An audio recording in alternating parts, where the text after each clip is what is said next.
بسم اللہ الرحمن الرحیم۔ ناظرین، آج کی اس ویڈیو میں ہم عورتوں کی ایسی تکالیف کا ذکر کریں گے جو ازل ہی سے عورتوں کے مقدر میں لکھ دی گئی ہیں، اور عورت جو مرضی کر لے ان تکالیف سے عورت کو گزرنا ہی پڑے گا۔ ان 16 تکالیف کو ذکر کرنے سے پہلے ہم مناسب سمجھتے ہیں کہ عورت کے متعلق کچھ فضائل اور نبی کریم صلی اللہ علیہ وآلہ وسلم کا عورتوں کے متعلق رویہ کیسا تھا بیان کر دیں، تاکہ عورتیں اپنے آپ کو کمتر نہ سمجھیں۔ آئیے سماعت فرمائیں۔ حضور اکرم صلی اللہ علیہ وآلہ وسلم کے اپنے ازواج کے ساتھ کس طرح بے تکلف، پر لطف اور دوستانہ تعلقات تھے، اس کا اندازہ مندرجہ ذیل واقعات سے لگایا جا سکتا ہے۔ ایک مرتبہ حضور اکرم صلی اللہ علیہ وآلہ وسلم نے حضرت عائشہ رضی اللہ تعالیٰ عنہ سے فرمایا کہ جب تم مجھ سے راضی ہوتی ہو اور جب تم مجھ سے ناراض ہوتی ہو، دونوں حالتوں کا علم مجھے ہو جاتا ہے۔ حضرت عائشہ صدیقہ رضی اللہ تعالیٰ عنہ نے پوچھا کہ یا رسول اللہ صلی اللہ علیہ وآلہ وسلم، کس طرح علم ہو جاتا ہے؟ آپ صلی اللہ علیہ وآلہ وسلم نے فرمایا کہ عائشہ، جب تم مجھ سے راضی ہوتی ہو تو محمد کے رب کی قسم کے الفاظ سے قسم کھاتی ہو، اور جب تم مجھ سے ناراض ہوتی ہو تو ابراہیم کے رب کی قسم کے الفاظ سے قسم کھاتی ہو۔ اس وقت تم میرا نام نہیں لیتی بلکہ حضرت ابراہیم علیہ السلام کا نام لیتی ہو۔ حضرت عائشہ رضی اللہ تعالیٰ عنہ نے فرمایا یا رسول اللہ صلی اللہ علیہ وآلہ وسلم، میں صرف آپ کا نام چھوڑتی ہوں، نام کے علاوہ کچھ نہیں چھوڑتی۔ ایک مرتبہ حضور صلی اللہ علیہ وآلہ وسلم حضرت سودا کے گھر میں تھے اور ان کی باری کا دن تھا۔ حضرت عائشہ رضی اللہ تعالیٰ عنہ نے حضور اکرم صلی اللہ علیہ وآلہ وسلم کے لیے ایک حلوہ پکایا اور حضرت سودا کے گھر پر لائیں اور لا کر حضور صلی اللہ علیہ وآلہ وسلم کے سامنے رکھ دیا، اور حضرت سودا بھی سامنے بیٹھی ہوئی تھی۔ ان سے کہا کہ تم بھی کھاؤ۔ حضرت سودا کو یہ بات گراں لگی کہ حضور صلی اللہ علیہ وآلہ وسلم کا جب میرے ہاں باری کا دن تھا تو پھر یہ حلوہ پکا کر کیوں لائیں، اس لیے انہوں نے کھانے سے انکار کر دیا۔ حضرت عائشہ رضی اللہ تعالیٰ عنہ نے حضرت سودا رضی اللہ تعالیٰ عنہ کے منہ پر مل دیا۔ حضرت سودا نے حضور صلی اللہ علیہ وآلہ وسلم سے شکایت کی تو آپ صلی اللہ علیہ وآلہ وسلم نے فرمایا کہ قرآن میں آیا ہے، یعنی اگر تمہارے ساتھ کوئی برائی کرے تو تم بھی بدلے میں اسی کے بقدر برائی کرو، لہٰذا بدلہ میں تم بھی ان کے منہ پر حلوہ مل دو۔ چنانچہ حضرت سودا رضی اللہ تعالیٰ عنہ نے تھوڑا سا حلوہ اٹھا کر حضرت عائشہ رضی اللہ تعالیٰ عنہ کے چہرے پر مل دیا۔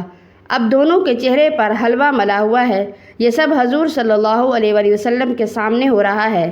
اس دوران حضرت عمر رضی اللہ تعالیٰ عنہ کی آمد ہوئی تو حضور اکرم صلی اللہ علیہ وآلہ وسلم نے ان دونوں کو منہ دھونے کو کہا۔ حضرت عائشہ صدیقہ رضی اللہ تعالیٰ عنہ سے مروی ہے کہ میں ایک سفر میں حضور صلی اللہ علیہ وآلہ وسلم کے ساتھ تھی تو پیدل دوڑ میں حضور صلی اللہ علیہ وآلہ وسلم کے ساتھ ہمارا مقابلہ ہوا تو میں جیت گئی اور آگے نکل گئی۔ اس کے بعد جب موٹاپے سے میرا جسم بھاری ہو گیا تو اس زمانے میں بھی ایک دفعہ ہمارا دوڑ کا مقابلہ ہوا تو آپ صلی اللہ علیہ وآلہ وسلم جیت گئے۔ اس وقت آپ نے فرمایا یہ تمہاری اس جیت کا جواب ہو گیا۔ حضرت عائشہ صدیقہ رضی اللہ تعالیٰ عنہ سے روایت ہے، بیان کرتی ہے کہ خدا کی قسم میں نے یہ منظر دیکھا ہے کہ ایک روز حبشی نابالغ لڑکے مسجد میں نیزہ بازی کر رہے تھے۔ رسول اللہ صلی اللہ علیہ وآلہ وسلم ان کا کھیل دکھانے کے لیے میرے لیے اپنی چادر کا پردہ کر کے میرے حجرے کے دروازے پر کھڑے ہو گئے جو مسجد میں کھلتا تھا۔ میں آپ صلی اللہ علیہ وآلہ وسلم کے کاندھے کے درمیان سے ان کا کھیل دیکھتی رہی۔ آپ صلی اللہ علیہ وآلہ وسلم میری وجہ سے مسلسل کھڑے رہے یہاں تک کہ میرا جی بھر گیا اور میں خود ہی لوٹ آئی۔ حضرت عائشہ رضی اللہ تعالیٰ عنہ سے روایت ہے کہ رسول اللہ صلی اللہ علیہ وآلہ وسلم کے پاس نکاح اور رخصتی کے بعد آپ کے پاس آ جانے کے بعد گڑیوں سے بھی کھیلا کرتی تھی، اور میرے ساتھ کھیلنے والی میری سہیلیاں تھیں۔ جب حضور صلی اللہ علیہ وآلہ وسلم گھر تشریف لاتے تو وہ آپ کے احترام میں کھیل چھوڑ کر گھر کے اندر چھپتی تو آپ ان کو میرے پاس بھجوا دیتے اور میرے ساتھ کھیلنے لگتی۔ حضرات انبیاء اہل خانہ کی ضروریات کا خیال کرتے تھے، چنانچہ حضرت موسیٰ اللہ کے پیغمبر ہیں، ان کی بیوی بیمار حالت میں ہیں، انہیں سردی لگی اور وقت کے پیغمبر آگ ڈھونڈنے کے لیے چل پڑے۔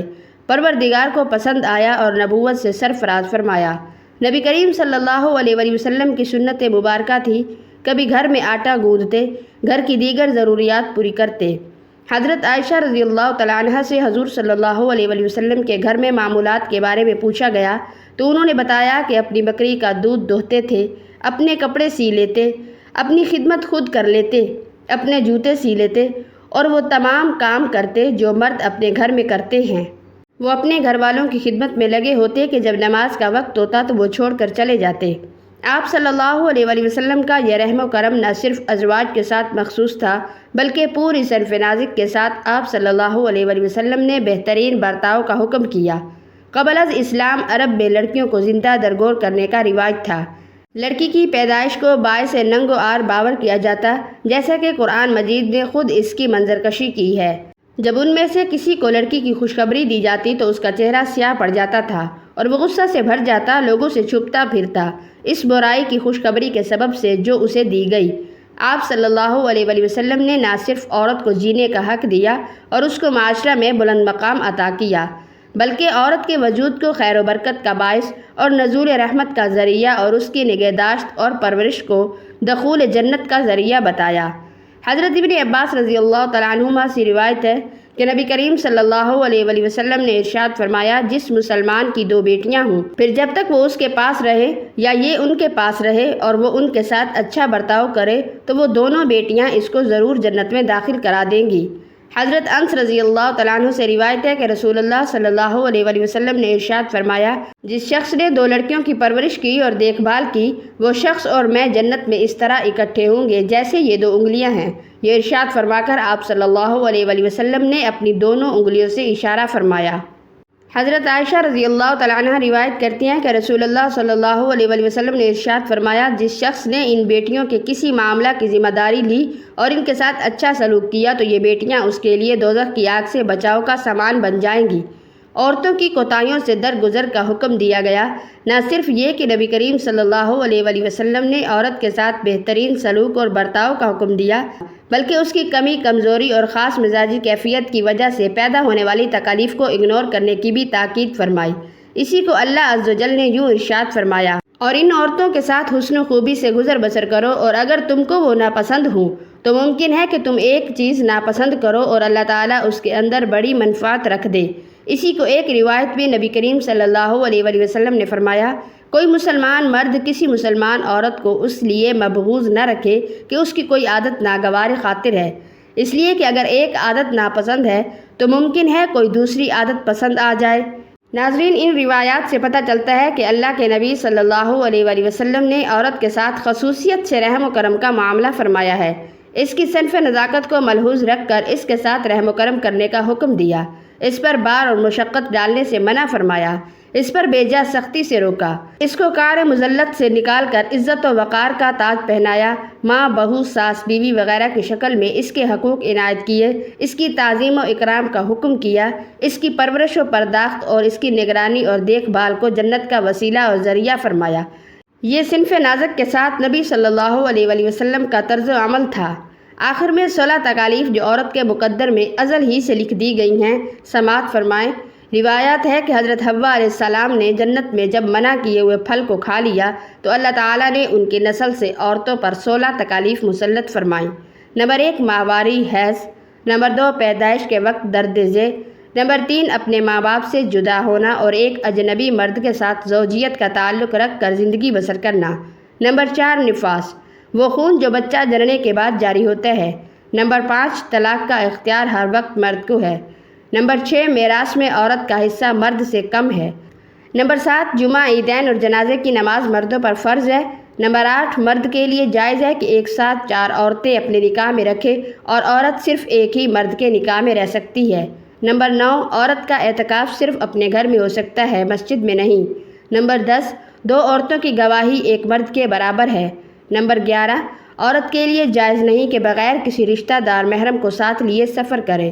نمبر 12، عورت کو اپنی ذات کا کوئی اختیار نہیں بلکہ وہ مرد کے قبضے میں ہے اور وہ کفار سے جہاد کرتے ہیں، جبکہ عورتوں کے لیے ان میں سے کوئی بات ضروری نہیں۔ نمبر 13، عورتوں میں امیر، حاکم اور قاضی بننے کی صلاحیت نہیں۔ نمبر 14، اجر و ثواب کے 1000 حصے ہیں جن میں عورت کے لیے صرف ایک ہے اور باقی مردوں کے لیے ہیں۔ نمبر 15، بدکار عورتوں میں سے ہر ایک کو قیامت کے دن آدھی امت کے برابر عذاب ہوگا۔ نمبر 16، شوہر کے مرنے اور طلاق پانے کے بعد عدت پوری کیے بغیر عورت نکاح نہیں کر سکتی۔